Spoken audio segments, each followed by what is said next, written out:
खुशामदीद कहते हैं। अगर अभी तक आपने हमारे चैनल को सब्सक्राइब नहीं किया तो इस रेड कलर के बटन के ऊपर क्लिक कीजिए और लेटेस्ट अपलोड्स के लिए इस बेल आइकॉन के ऊपर क्लिक कीजिए। बिस्मिल्लाहिर्रहमानिर्रहीम। नाज़रीन मोहतरम, क्या आप जानते हैं कि आदम की चोटी दुनिया के किस मुल्क में वाक़या है?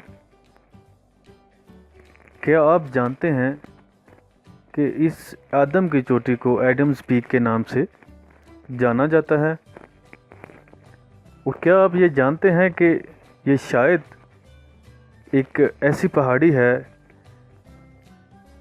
जिसको तकरीबन हर मज़हब के जो लोग हैं वो अक़ीदत व एहतराम की नज़र से देखते हैं।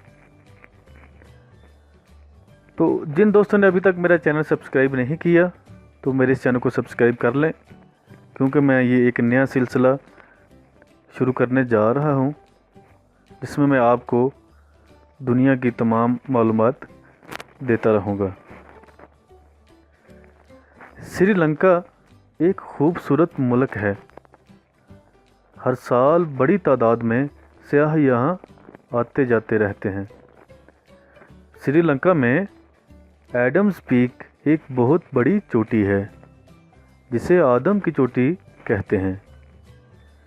ये पहाड़ शायद दुनिया का वो वाहिद ऐसा मुक़द्दस मुकाम है जिसे सारी दुनिया के मज़ाहिब इज़्ज़त की नज़र से देखते हैं। इस पहाड़ पे एक बहुत बड़े पाँव का निशान है। कहा जाता है ये निशान हज़रत आदम अलैहिस्सलाम के पाँव का निशान है। इस पहाड़ की ख़ासियत ये पाँव का निशान है जिसे बेशतर मज़ाहिब के पैरोकार अक़ीदत और एहतराम की नज़र से देखते हैं। बहुत से मुसलमानों के नज़दीक ये हज़रत आदम अलैहिस्सलाम के कदम का निशान है। हिंदू इसे शिव देव के पैर का निशान समझते हैं। ईसाई इसे हज़रत ईसा अलैहिस्सलाम के हवारी थॉमस के पाँव का निशान समझते हैं। बुद्ध मत इसे बुद्धा के पाँव का निशान समझते हैं। यह नक्श 5 फुट चौड़ा और 2 फुट लंबा है। पाँव के निशान से ही इंसान के कद और जिसामत का अंदाज़ा लगाया जा सकता है और समझा जाता है कि इस इंसान का कद शायद 15 फुट या इससे ज़्यादा होगा।